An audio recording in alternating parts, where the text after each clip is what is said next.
Hello, everybody. We're going to give everybody a couple minutes to check in, and then we'll get started. Thanks.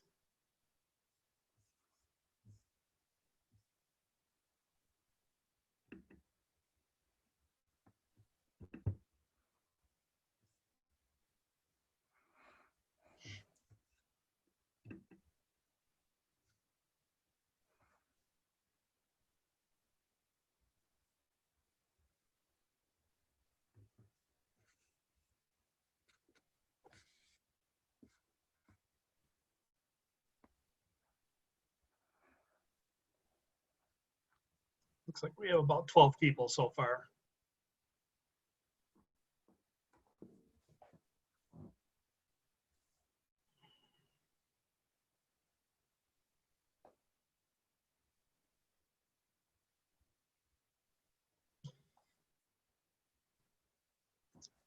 All right, let's get started.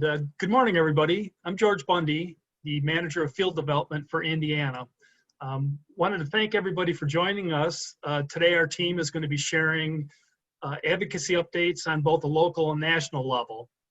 As most of you know, Autism Speaks is dedicated to promoting solutions across the spectrum and throughout the lifespan for the needs of individuals with autism and their families.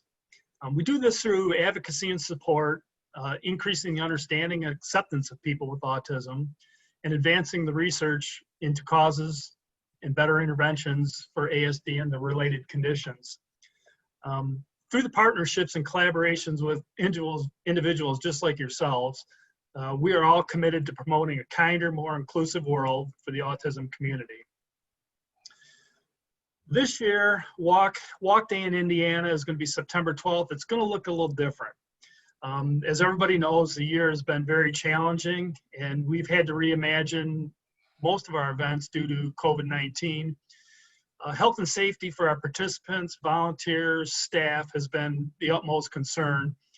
And after a lot of thought and discussion, we are going to make the 2020 Indianapolis Walk a remote event. That is the decision. It is the best interest of everybody. So walk your own way in your own space and celebrate with us virtually. Look for more information on our Autism Speaks Indianapolis face page. We'll be putting updates there. Before we get started, one quick housekeeping item. Video and audio for the participants will be shut off to allow enough bandwidth for our presentation. And the chat box is always open, so put your questions in there and we will pause between segments to answer all your questions. So with that, I'd like to get started and introduce Judith Ursetti, who is our Director of State Government Affairs. Thank you. Thank you, George, and great pronunciation of my last name. It's awesome. It's a mouthful. And thank you so much, Indiana friends. I do see some familiar names on the participant list. Thank you guys for taking time today to join the conversation around autism advocacy. We're going to talk about what's going on the federal level and on the state level in Indiana. And we definitely, as George said, we want to hear from you. So please do engage in the chat box as you need to.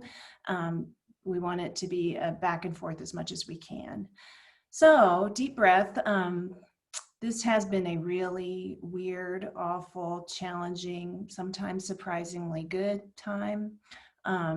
I know 6 months ago, none of us really anticipated the realities of our lives during COVID.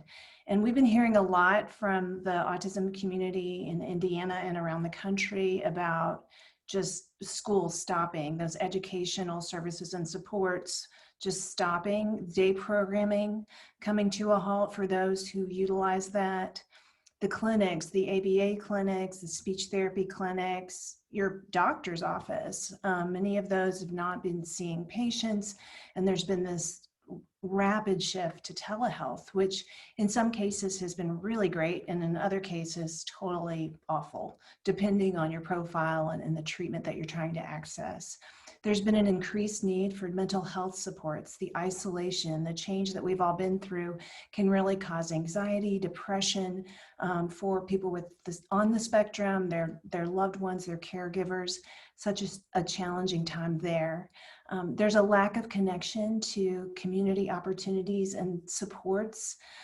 For example, I have kind of a variety of photos on the screen of my son, Jack. He is 16, almost 17, and he is diagnosed with autism spectrum disorder. And for, gosh, probably 10 years, every Saturday at 3 o'clock, he starts asking for wings. And you can see the picture of his iPad where he asks for wings. He does eat salad too, so he's trying to be healthful with his diet. But this is a weekly tradition for him, and it's not just about the food that he's eating, but just the environment, the community that he's part of as part of going to Outback every weekend. From the wait staff to the host, everyone at the restaurant knows him, knows his name. It's amazing because they actually talk to him rather than past him. And so that's kind of a place in the community that he loves, that he enjoys. And just all of a sudden not being able to do that simple thing every Saturday has been so upsetting for him and very difficult. And we did bring wings home, and we've tried those different things, but that is just disruptive. And I know many of you have had similar situations, whether it's not going to school or not being able to go to church, or even just see a friend or a grandparent that you really want to see. It's been difficult. There's been disruption around employment. Many people on the autism spectrum are valued employees, and that's been disrupted, and it looks really different. Respite has been challenging. Finding people who can provide it has been difficult. Disruption of those much needed routines, whether it be work, school, day programming, as we mentioned before. The devastating loss of income. Every day there's bad news around employment, and that hits our families so hard because they're already stretched so thin. Challenging behaviors are spiking. Our autism response team is hearing from parents, caregivers, people who are struggling with things sometimes they're not even comfortable speaking about: self-injury, aggression.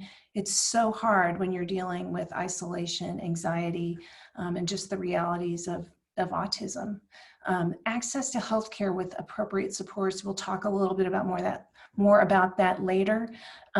What we mean by that is just being able to be in a medical setting with the appropriate supports. So, for example, if you're a person diagnosed with autism and you're also diagnosed with COVID and you need to be hospitalized, can a caregiver be with you to provide the appropriate support to you as you navigate the healthcare system? So we've heard stories where that's been a challenge, and that is so difficult. And then, of course, right now, just the uncertainty about in-person versus virtual learning. There's a lot of talk in the news about what's happening for the general education population, and so often it feels like those in special ed are just left out of these conversations, and it has a dire effect. These are some of the things we're hearing from you. If there are things we're missing on this really long list, I'm sure you could add, please feel free to.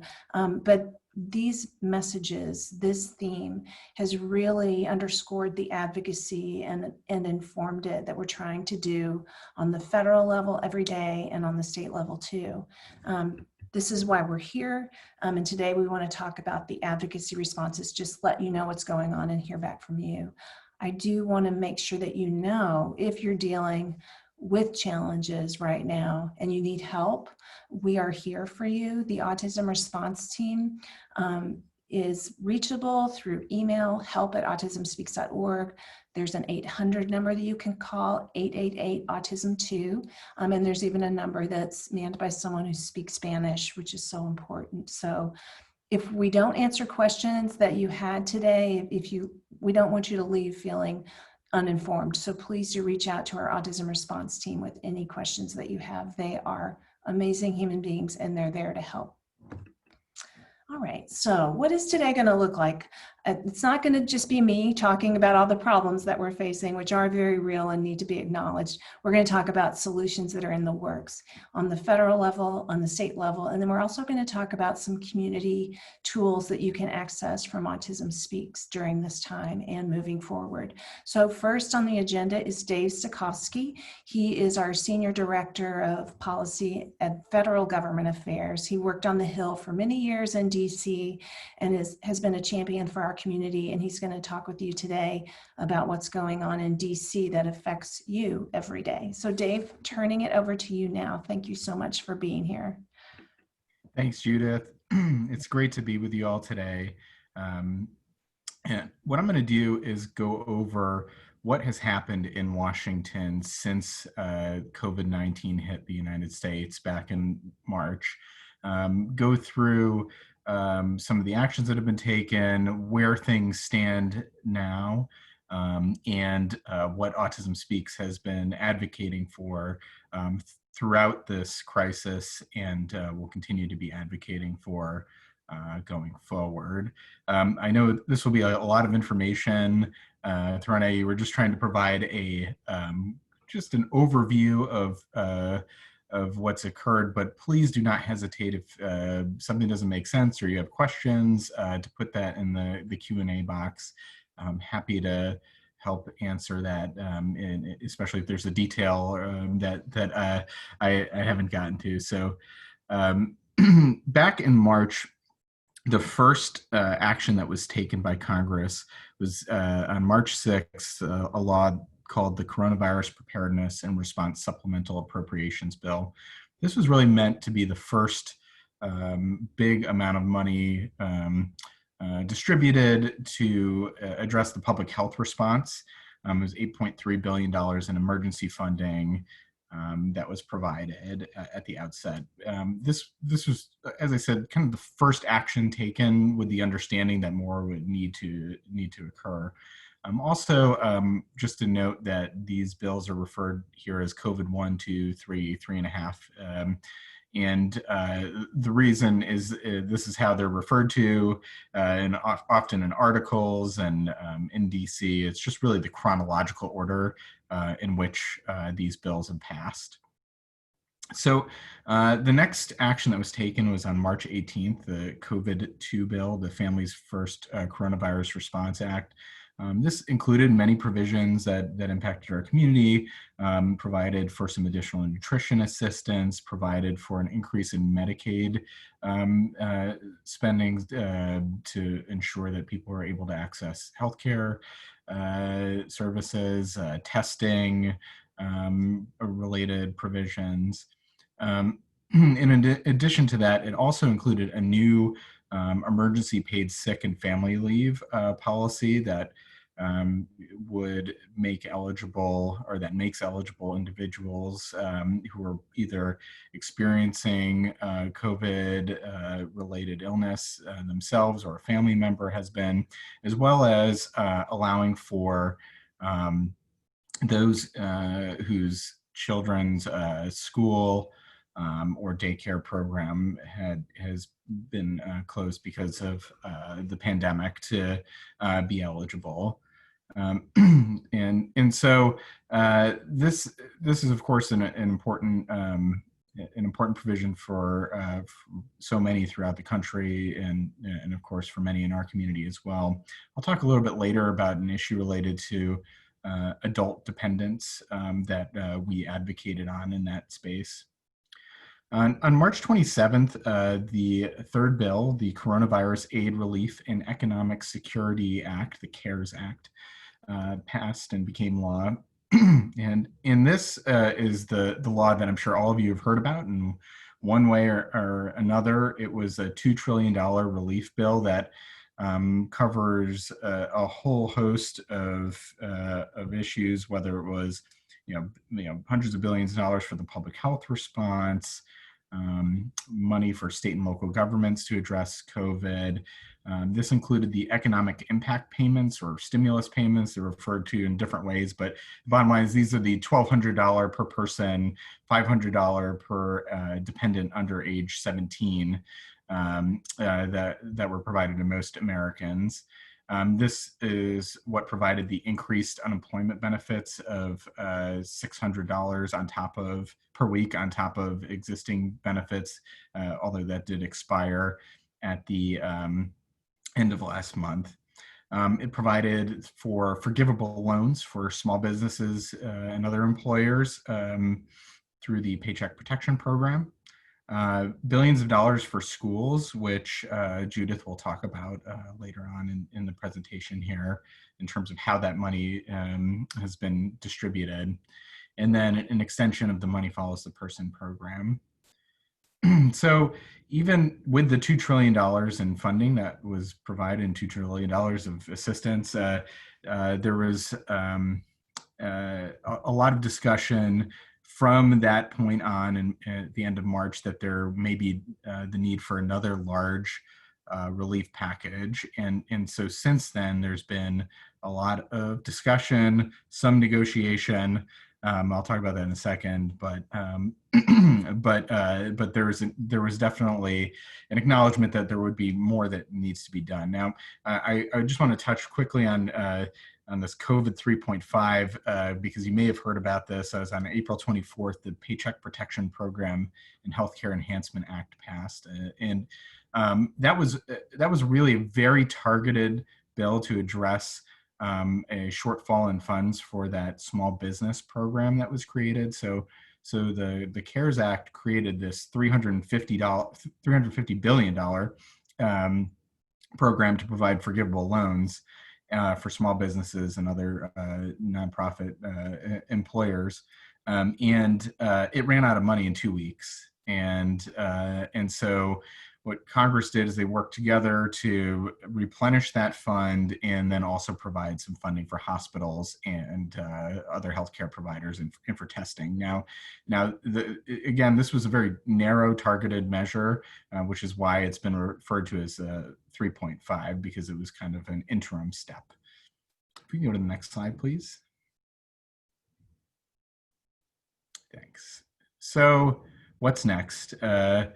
If you've been following the news lately regarding the fate of additional COVID relief, you'll have seen that there really hasn't been a lot of progress in negotiations between the White House, the House of Representatives, and the Senate to reach an agreement. I did see a breaking news alert today that the Speaker and the White House Chief of Staff are going to resume conversations, but they are at a stalemate. So here's where things stand. In May, on May 15th, the House of Representatives passed a bill called the HEROES Act, which was a $3 trillion relief package. Again, very sweeping bill, providing $1 trillion in assistance to state and local governments.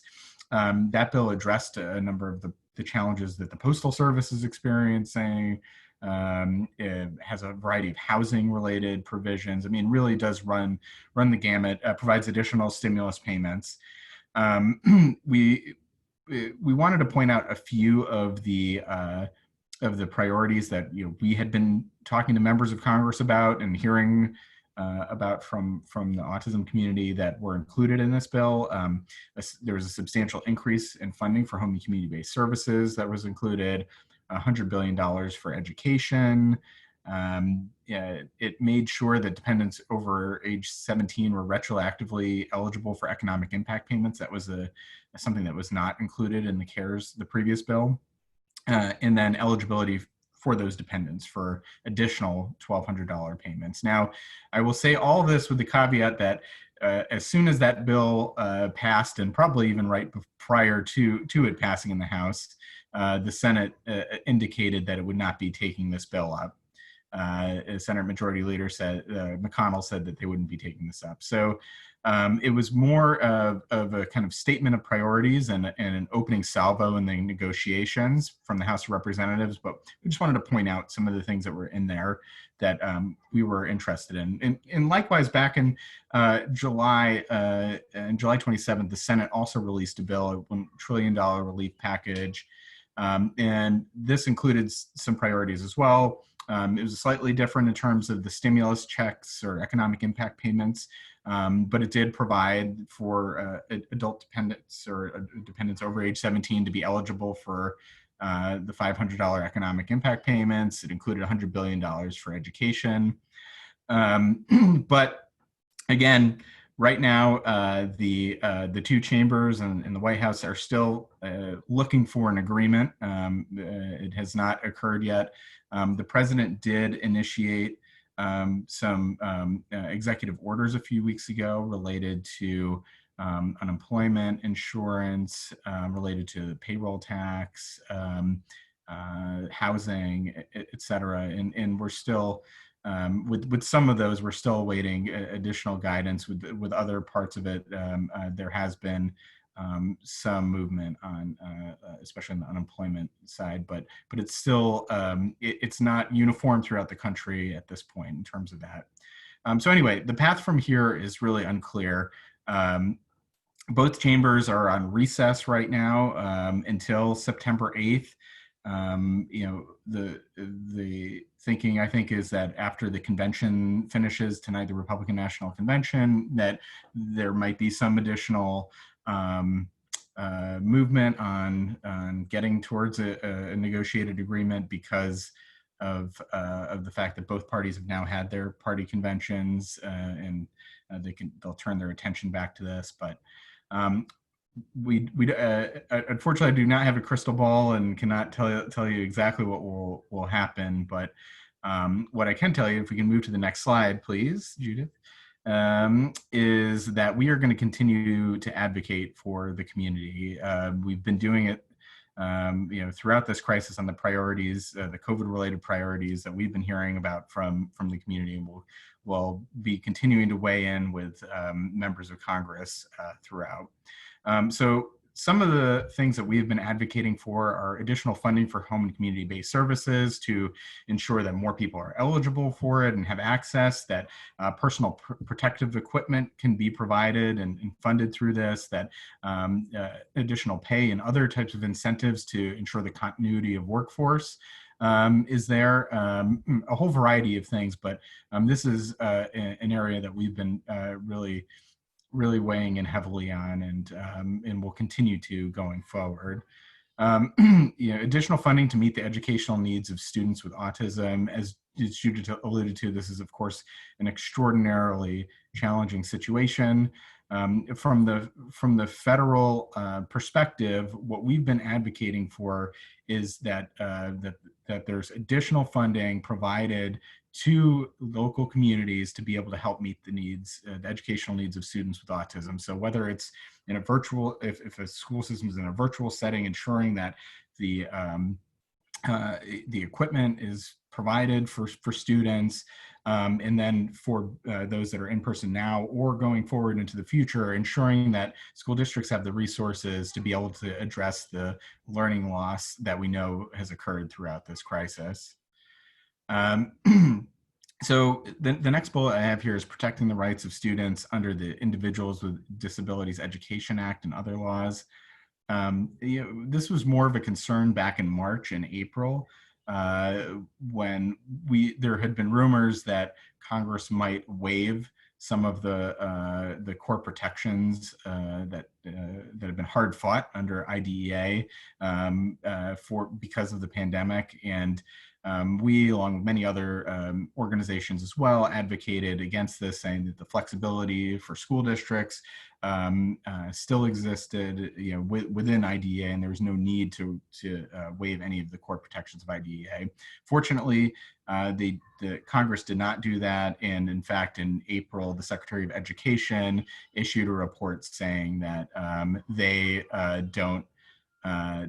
didn't see a need for a waiving of any of the core protections. Expanded access to telehealth services for healthcare needs. Telehealth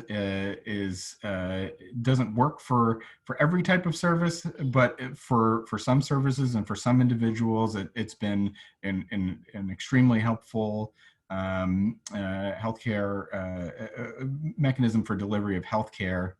And what we've been advocating for is to allow these flexibilities that have been provided for telehealth to continue for those who it's working for, both now and going forward, while at the same time making clear that this shouldn't come at the expense of the provision of other types of in-person healthcare services, both now and going forward.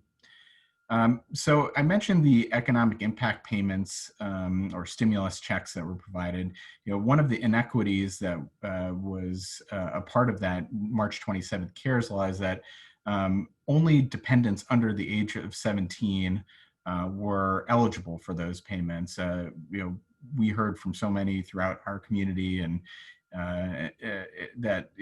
this just seemed unfair, and we agree. And we have been advocating to ensure that that these payments are made retroactively, or that would be our hope, and then any additional round of economic impact payments or stimulus checks, ensuring that those dependents are taken into account. So we've made some progress on that front, as you saw, with both the House and the Senate have some version of this in their independent bills that have come out. There's legislation in Congress that has a lot of bipartisan support in the House of Representatives, and as well as a bill in the Senate that address this issue. So we see some progress on that. According caregivers of adults with disabilities, the same emergency paid sick and family medical leave policies accorded caregivers of children. So as I had mentioned, that the March 18th law that passed included a new paid sick and family medical leave provision.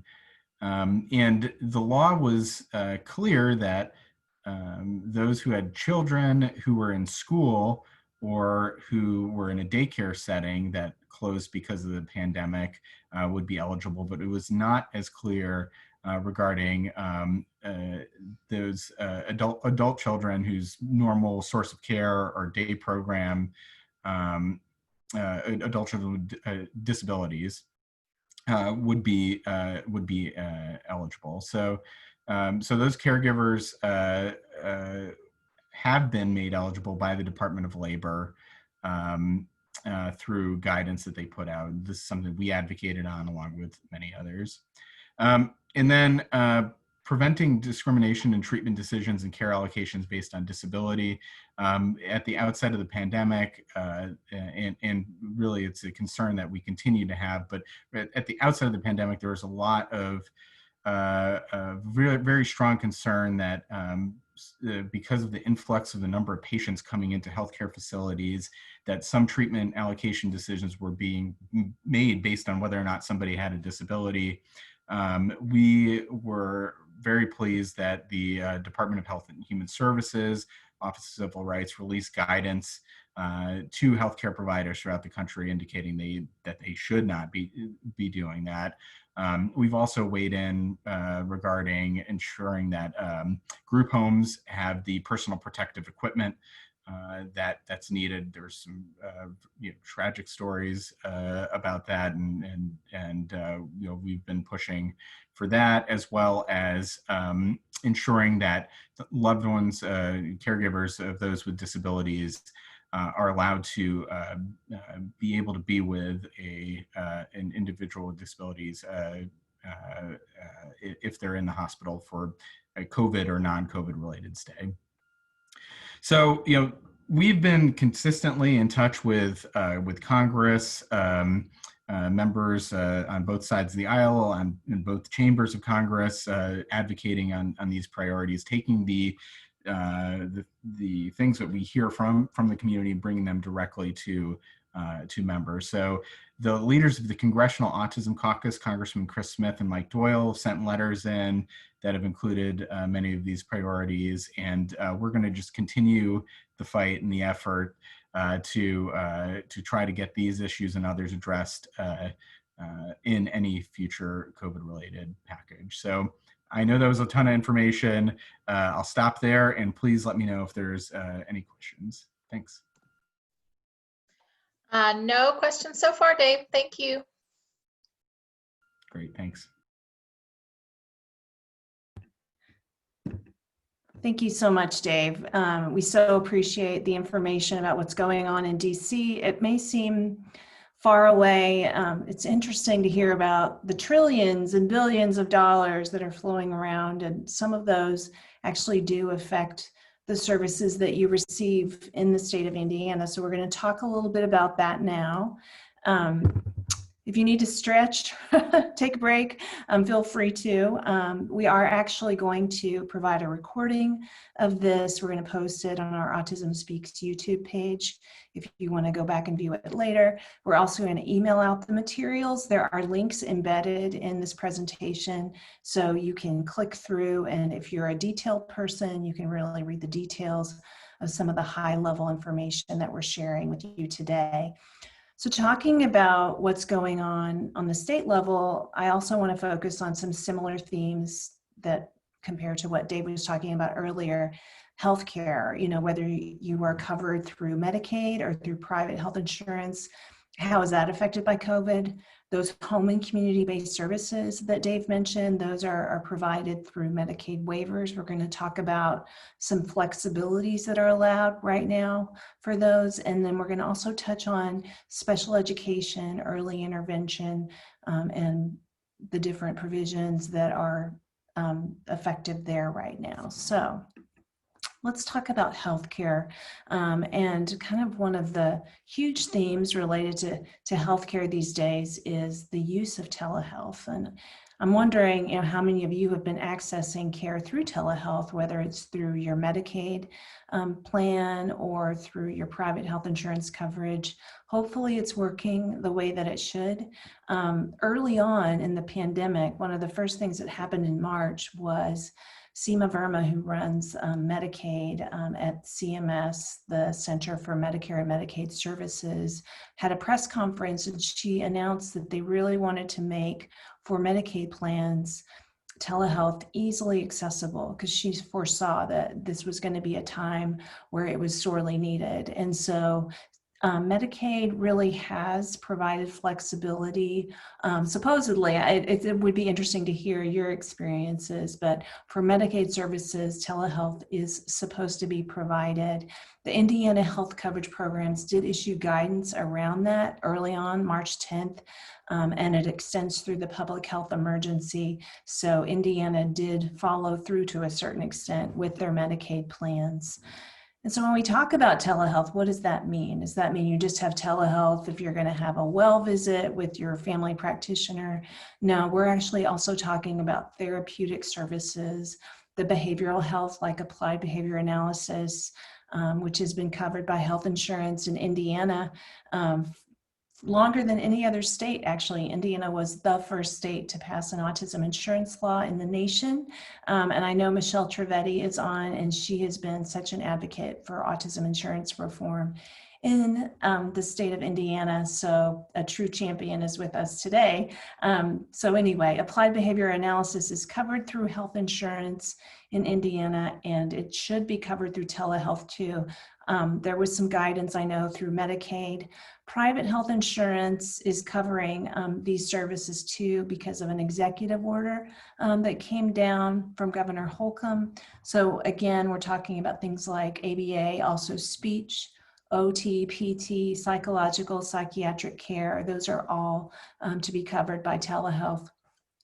Does that look the same as an in-person visit in an office or an in-home visit by a provider?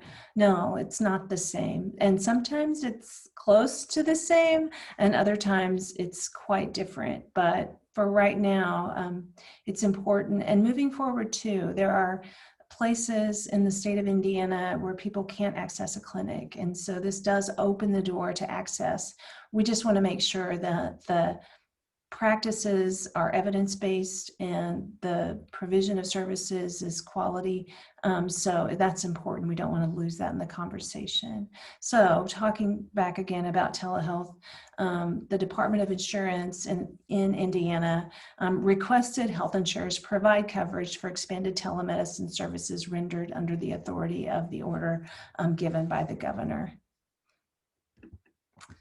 All right, so talking about telehealth, the private health insurance, and Medicaid, and now we're going to shift a little bit to just general health care under Medicaid in Indiana. And we talked about Seema Verma talking about telehealth and providing flexibility there.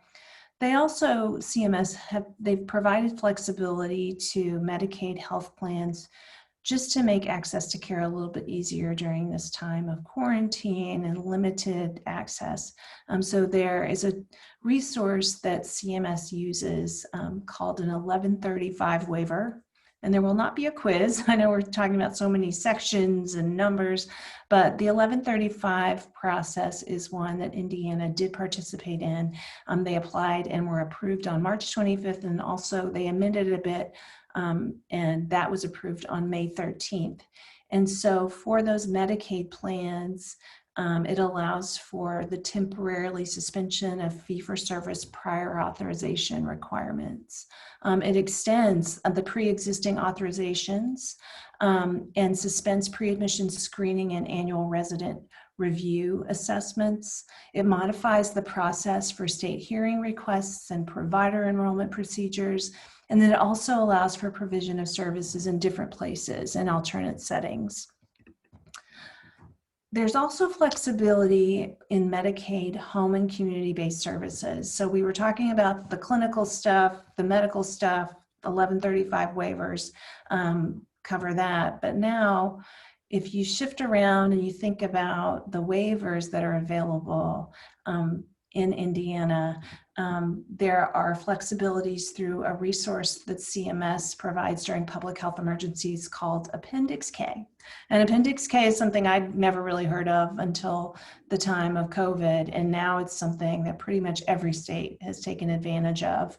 And Indiana is no exception, and they actually have been approved for Appendix K flexibilities in those home and community-based service waivers. And I have listed here, if you want to look at this later, the actual approval links for you, and you can go through and read verbatim the application that was approved by CMS, and it's very detailed and very interesting if you're into those kind of details. I have a summary here, though, if you don't want to look at the details. So what does this do for the waivers in Indiana that you might be accessing? It temporarily modifies the service scope or coverage, and it temporarily allows service limitations to be exceeded and expands settings where services can be provided for those waiver services. Temporarily permits payment for services rendered by family caregivers or other individuals if not already permitted under the waiver. And that's been very interesting. Family members can be reimbursed for providing certain waiver services. And the details, of course, are in that previous page if you click through, or also at the bottom of this slide, there's a link to what's available on the BEADS website. They actually do regular webinars and provide those recordings and the slides to the community, and they just had one yesterday. And you can click through the link and you will see really detailed information from them. And I think it's relevant right now because one thing I did not mention when I was talking about this was the provisions that were approved for Appendix K in Indiana were approved through the end of August. That's like now. So they're going to have updates posted on September 1st. And if you click through that link at the bottom of the page where I talk about the latest information from BDDS, BEADS, you can find, they assure us that they're going to be posting something on September 1st. And they actually had a webinar yesterday providing information talking about how many of the flexibilities that are on this list are going to be extended, and they're already training the providers and the case managers to be aware of that. So it's going to continue for a little bit longer. It might look a little bit different, but here's where we are right now. So back to the list just quickly. It temporarily modifies provider qualifications, the process for level of care evaluations or reevaluations, temporarily increases payment rates. It's a tough time right now for providers, and temporarily modifies the person-centered service plan development process. And the goal of all of this too is just to make things easier during a very difficult time. These are not permanent changes, they're temporary flexibilities, but I do encourage you, if you're a waiver recipient, to be aware of them. If you have questions, you can email us. It's just important that you be aware. We actually heard from a parent in another state who didn't know about the Appendix K flexibilities, and then they were able to access care they didn't know about because they heard about it. So hopefully this will be helpful, and I encourage you to share it with your communities. Okay, the topic of the day. Well, it seems like the topic of the day, if you turn on the news, is education. Occasionally they'll talk about special education, but it's so important that we not let our population fall behind. And so I want you to know exactly how much money has come from the federal government down to the state of Indiana through the CARES Act, the COVID-3 Act that Dave talked about earlier, through their Education Stabilization Fund. So $226.1 million has been allocated, and it's delivered through a formula through K through 12. Some of that money might be shifted to special education, but it is a K through 12 allocation, just generally speaking. Post-secondary ed got $262.4 million in Indiana, and then there's a fund known as the GEAR Fund, the Governor's Discretionary Fund, and that was for $61.6 million. And Governor Holcomb actually came out with information about this funding and how school systems can apply for it. We have been advocating that the money be used for connectivity and equipment, hardware, software, communication devices, so that our population who are able to participate through virtual learning have the tools they need to do so. We've also been very concerned and have been advocating around transition from early intervention into special education. The disruption of that right now could have an effect on a child that lasts their entire lifetime. Those early years are so critical. So we want to make sure that these little ones do not lose services, the bottom falling out during a critical developmental period. So we're hoping that some of this money will go towards that. We're also, I'm hopping to the bottom of this list, looking at those that are transitioning out of special education to adulthood. And if you look at the special education guidance that's provided on the Indiana website, and I have a link on the special education response at the bottom of this slide, you can click through and find the details that they have for students who are at that point in transitioning when they're exiting out of special education. And then I'm going to hop back up to the third bullet on the list, and it talks about the services not received during the time of school closures, so when schools were closed completely, and also during the time of remote learning. We want those services to be provided as soon as possible in person, as soon as that is safe and feasible. And we're walking a difficult tightrope in our community right now because many in our population need in-person instruction in order to access the curriculum. But also many in our community are very afraid of doing in-person instruction for fear of becoming ill or exposure. So it's a complicated issue.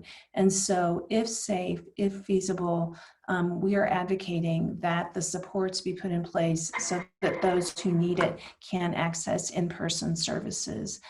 So that's an ongoing effort. And I know for you as special education consumers, whether you're a person with autism or you're a parent or a loved one or caregiver of a person with autism, this is probably one of the most challenging times that you have faced. We're doing our very best to advocate in DC and on the state level.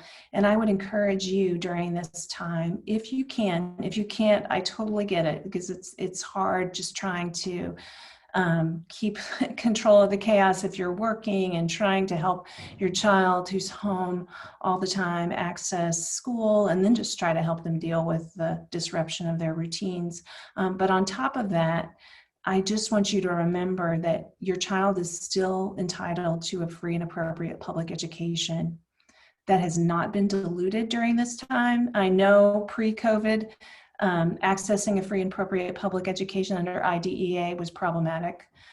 It always has been a struggle, but I encourage you during this time to, stand your ground and know that in IEP, that individual service level is still mandated federally, and that you should meet with your IEP team and ask for what you need just like you would outside of COVID. They're still required to provide that to you. They don't get a pass as long as other kids are accessing general education, and your child's IEP is in effect, and the individualized services are mandated. So advocate for that as much as you are able.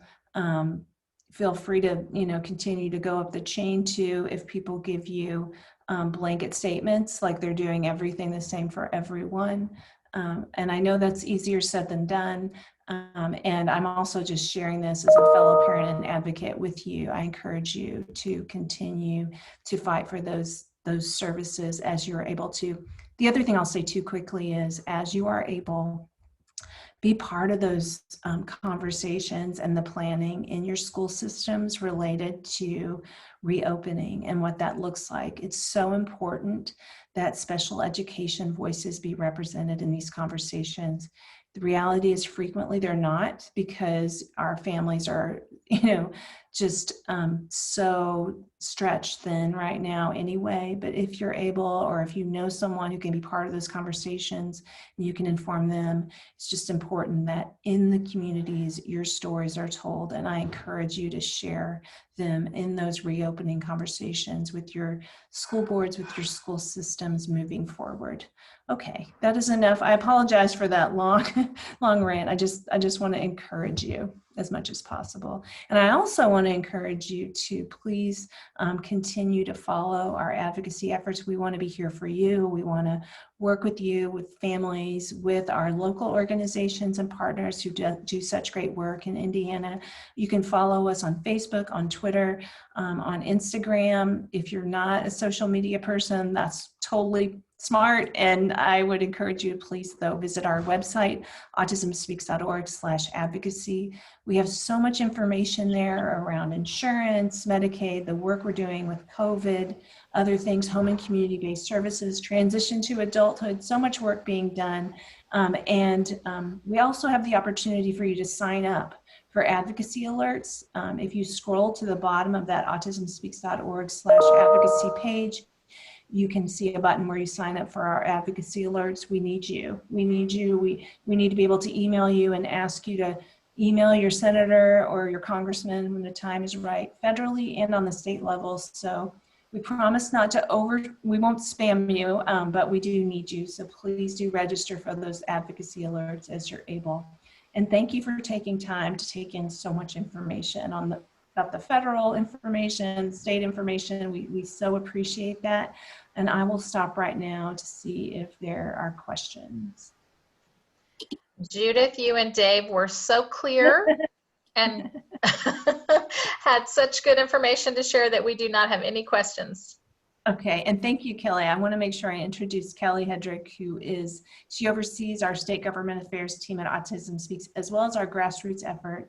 And we also have Allie Smith, who heads our communications, our grassroots, and also Allie runs our Autism Ambassador Program, Autism Speaks Ambassador Program, which is a great way to get involved with advocacy too. So if you're interested in that, please feel free to contact us through the Autism Response Team, or through the advocacy channels that I've mentioned here, because we would love to have you involved. And with that, I am going to turn this over to a wonderful human being. She's actually pictured right here. Colleen does community outreach for Autism Speaks, has been with our community for decades, and is a beautiful soul. So Colleen, I'm going to let you finish off this webinar. And thank you all for listening today. I really appreciate your time and your consuming of all this information. It's a lot. So Colleen, over to you. Thank you, Judith. Can you hear me okay? Mm-hmm. Perfect. Well, thank you for showing that picture. That's actually me with a police officer at National Night Out in Indiana. If you guys don't know what National Night Out is, it's a big national night where first responders come out and interact with people in their communities. And I went there and represented Autism Speaks and shared all the safety resources that we had with first responders and community members. So that's a blast from the past. That's a couple of years ago, but it was a wonderful event. And Indiana is part of my coverage in my territory, and I've been there multiple times doing outreach activities, and have very much enjoyed getting to know all of you and the constituents and programs you have there. So I wanted everybody to know, I believe this next slide is just again reiterating to everybody how difficult we know these times are. I know Judith spoke about this before. I do have an autism background. I've been in this field for a very long time as a provider, working directly with families, working directly with adults and children on the spectrum. And I know how difficult this is, and a lot of us do. Many people that work at Autism Speaks have a personal and a professional connection to autism, and we know that how hard this is. And just reiterating again that we respect the work that you're doing as parents and therapists, and working at home with your children, and also trying to be productive every day as well. And we have heard a lot of, and I'll go into a little bit more detail about actual numbers because I find this really interesting, but we've heard a lot from adults on the spectrum during this time and how hard that this has been for them as well. I do hope that everybody knows how hard we've been working to really keep up with the ever-changing process of COVID and how it's impacting everybody differently every single day. And I like to use the quote, because there is a quote out there that's, you know, we're all in the same boat. And that's not really true with this because everybody's boat looks very different. But what we are doing is weathering the same storm, and we're all in this together. We don't have every single answer to every single question, but gosh, what you do have from us is support, and we will be here for you in any capacity that we possibly can be. So if you go to the next slide, Judith, I know that we mentioned the Autism Response Team before and how to contact them. That is all listed right here, but I really found it important to talk a little bit about specifically what they've been responding to. And I was in a presentation, I think last week, where they were talking about the increase that they've seen in contacts to this hotline, to the live chat, and to the email contacts. So between just January and June, and there's about 11 people that are working on our Autism Response Team, there were 22,219 contacts. And if you look between what we consider our fiscal year, which is April to June, there are about half of all of those contacts happened in that quarter. So there were 11,373 contacts, which is just unheard of. So we have seen a huge uptick in contacts, which is great because people are learning about us and learning about the things and the resources that we have. To name a few of those, you know, people are calling about financial concerns. People are calling about receiving a diagnosis during this time, or having concerns about how to receive a diagnosis during this time. They're calling about IEPs and the implementation of special education services. They're calling about just disruption of routines and services and what we can be doing in the meantime. So that's what this team is for, and they individualize everything. So if you call from Indiana, they're going to get you resources if they can find them and locate them from wherever you are in Indiana, which is a beautiful thing. So it's individualized, specialized information every time you reach out to one of these individuals. And again, we have a new live chat feature that went into effect about 2 months ago, and that's being utilized. Most of our contacts coming through are emails, but there also are opportunities to call as well. And all of those are listed there. And just remember again, we have a Spanish speaking line, so people can call directly and talk to one of 3 of our Spanish speaking individuals. And they're just a fantastic team. I can't speak highly enough of them. So next slide. So so Autism Speaks, when COVID started and really kind of came to a head in early March, we knew we had to do something and really shift gears and provide resources. So what we did was form, and we're leading, what's called the COVID-19 Autism Research Community Task Force. And what we wanted to do was really tap the rich knowledge of not just Autism Speaks and Autism Speaks staff, but really look at other autism researchers that are in the community during this pandemic, and offering the best evidence-based information that we can possibly offer for your use. And so you will see in each of these different categories, if you click on one of these, that there will be a little brown briefcase next to those that have been vetted through this system. There are so many resources on here. They're constantly being added because this is, again, changing and changing daily. And so if you go on here, just go on as often as you can, because there's always different resources being added. So some of the different categories, and you can see some of these here: virtual learning, summer activities. We know that's become increasingly important as people aren't going back to school, or if they're going back to school, they're going back in a hybrid model, and it's not every single day. Just general resources that we have, how to really navigate different virtual learning opportunities and telehealth and all of that.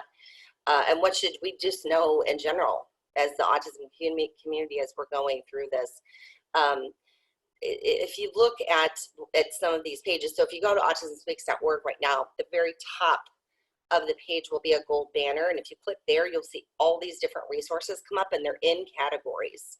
So the categories are families, there's one for adults on the spectrum, there's one for educators and health professionals, there's one that is just dedicated to events, and then there's virtual and summer activities, and then there's a non-English resources and advocacy section. So again, if you click on each one of those, a bunch of different resources will open up as well. So I encourage you, if you have any free time on your hands, which I know is hard to come by these days, to please check these out, because they're just phenomenal resources and really across the entire lifespan and applicable across the spectrum. Next slide. So if you go to autismspeaks.org, again, about 2 years ago, we revamped our website. And we did this because we wanted it to be more user-friendly. And we broke everything into categories. So now you can just go in, look at information by topic, and you can see some of them listed here. Financial planning, school, which we know is a very hot topic right now. Safety, another really hot topic that's on everybody's front of mind. Technology. So if you click on each of these, a lot of different resources will open up for you.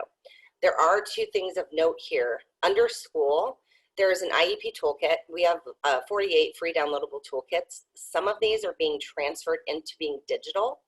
So the IEP toolkit is the very first one that we are transferring into a digital resource. So if you go to the IEP toolkit and click on it, it's interactive now. And you can put in your level of need, the level of support that you need, and then all of the different resources based on that level of need will come up under that. It is phenomenal. The second one that has most recently been created to be digital is the transition to adulthood. And they're the roadmaps, the transition roadmaps. So there's one on housing and residential, there's one on post-secondary education, there's one on employment, again, customizable by level of need. They are fantastic. So please use these resources. I can't stress enough how helpful they are. Everything is free, downloadable. If you're looking for something really specific and you don't have time to search for it, or you can't locate it, it's a great opportunity to reach out to the Autism Response Team, and they can send you a link just like that. I think that is the end. What I would like to end on is we do have Facebook pages, and they're closed Facebook groups. So we do have one for Indiana. I would encourage you to join that, because a lot of these resources that are very centralized and very geographically appropriate to Indiana are housed there. But we also have other Facebook groups that are closed Facebook groups. We have one for transition to adulthood. We have a very new, hot off the presses, one for adults on the spectrum. Excuse me. We have one for Spanish-speaking families. And, you know, really take advantage, because right now everybody really does need support, and peer-to-peer support is so important. So I would encourage you to reach out through those channels and connect with other people, connect with other families, connect with other professionals if you're a professional on the call, connect with other adults or young adults with autism. That's the whole purpose of these. So I just want to say thank you for your time. We know it's precious. I also want to say thank you to this advocacy team, because they are hard working. I've been involved in a lot of these different webinars. I've worked very closely with them in the last 6 or 8 months, and I'm very impressed with the work that they do. And you guys should be happy to know that they're out there every day not just fighting on for rights of people in a legislative federal manner, but every single state, drilling down state by state, which is so very different and varies among communities. So please know that we're here for you, and contact us if you need us. All the information is here. We'll send out a link to this recording as well as the PowerPoint. So please share this out with people if they were unable to attend. We really want people to have this information in their hands. But thank you so much for joining. Please stay safe and be well, and have a great rest of your week.